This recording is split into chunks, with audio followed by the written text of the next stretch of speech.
And with that, let's now shift focus over to the conflict in Sudan. It's day 4 and Sudan continues to witness the conflict between Sudanese armed forces and the rival paramilitary rapid support forces. Now, the conflict is affecting the ordinary citizen as well. The bustling markets in Sudan's capital city of Khartoum are now nearly deserted and is now seeing food prices surging, followed by shortage of essentials. Of course, that's nothing new to Sudan. As the deadly fighting between two rival military factions has entered the 4th day, Sudan is on the brink and the civilians are bearing the maximum brunt. Clashes that erupted in the country last Saturday killed at least 270 people and wounded another 2,600 as of Tuesday. As the conflict rages on, the people of Sudan are stuck between the devil and the deep sea when it comes to choosing between the two warring military factions. This is the sound of a 24-hour ceasefire in Sudan being shattered, just minutes after it came into effect. The truce, agreed by the country's warring generals under US pressure, was intended to provide some respite to civilians now living under the shadow of warplanes. Instead, shortly after it was due to take hold at 6 p.m. local time on Tuesday, tank fire and loud shooting could be heard in Khartoum. Several witnesses reported a large ground army entering the capital from the east. We have not had any confirmation indication that this is holding.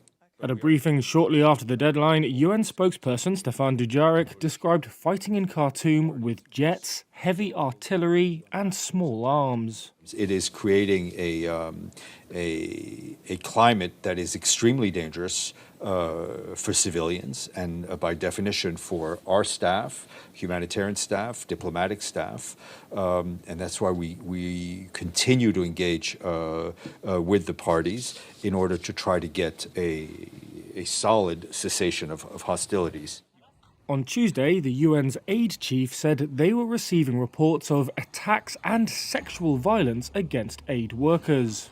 The World Food Programme suspended operations after 3 of its employees were killed. The violence erupted on Saturday out of a power struggle between Sudan's military leader and his deputy.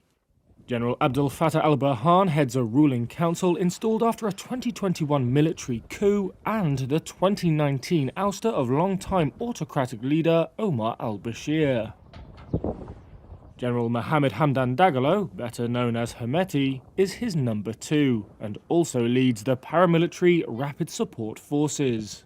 Both sides, the army and the RSF, issued statements accusing each other of failing to respect the ceasefire. The fighting has derailed a transition to civilian rule and triggered what the UN described as a humanitarian catastrophe, including the near collapse of the health system. At least 185 people have been killed and many more injured. So what's the situation on the ground level? Let's try and get you a bird's eye view of what's happening in Sudan. And for that, I'm joined in by Mohammed Usman Adam, who's a senior journalist joining me live from Khartoum.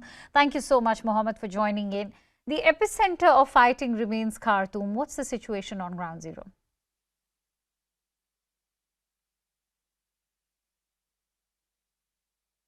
Actually, the situation in Sudan is a little bit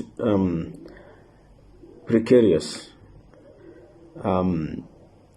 According to official statements and the statements coming from the paramilitary forces, the rapid support forces, and the Sudanese armed forces, the situation seems to be a little bit confusing. Each side will be telling you that they are in control of the situation. However, from what we could see on the ground, I think the army has the upper hand right now. But from the point of view of the public, the situation is a little bit difficult because you have services that have now been hugely impacted by the conflict. Economic activities have been stopped. Health services have been damaged. Actually, about 14 hospitals, almost 1/3 of the hospitals around Khartoum have been totally gotten out of service. And besides that, people will wake up in the morning on the sound of planes going to bombard position of the armed rebel forces, and people are told to stay inside their homes. Nobody is allowed to go around because we have so many people, according to eyewitnesses and according to footage that we have been receiving, who were killed. And we have huge number, even according to the Ministry of Health of Khartoum State, we have huge number of corpses in the street of Khartoum. So I think besides Khartoum being the center of the fighting, I think there is fighting still going on in other regions of the country, but on these regions of the state, we call them here, the army had the upper hand. A number of units belonging to the rapid support forces have been surrendered, and I think the army outside Khartoum has an upper hand. But around Khartoum itself, there are two areas where very sensitive areas, of course: the Republican Palace and the army headquarters. These are areas which have yet to be cleared up by the army. Right. Mohammed, I'm going to request you to continue to stay with me, because it's important to, in fact, bring people to the reality of Sudan and how it is going to impact the entire world. So Sudan is witnessing an internal conflict, but its impact will be felt across the globe. What is at stake for other nations? Let's break it down for you in our next report. The world is watching as a deadly power struggle unfolds between rival military factions in Sudan. I strongly condemn the outbreak of fighting that is taking place in Sudan. It's a fragile situation. The country is in a strategic location, bordering the Red Sea, the Sahel, and the Horn of Africa. And the conflict could destabilize an already volatile region. Here's what's at stake for international actors in the crisis. The White House has called for an immediate ceasefire to the fighting. Western powers, including the U.S., had swung behind a transition towards democratic elections following the overthrow of President Omar al-Bashir in 2019. After a military coup in 2021, they suspended financial support and backed a plan for a new transition and a civilian government. Thank you. Thank you very much. Western powers also fear the potential for a Russian base on the Red Sea, which Sudanese military leaders have expressed openness to. An agreement to host a base was originally reached under Bashir, and military leaders have said it remains under review.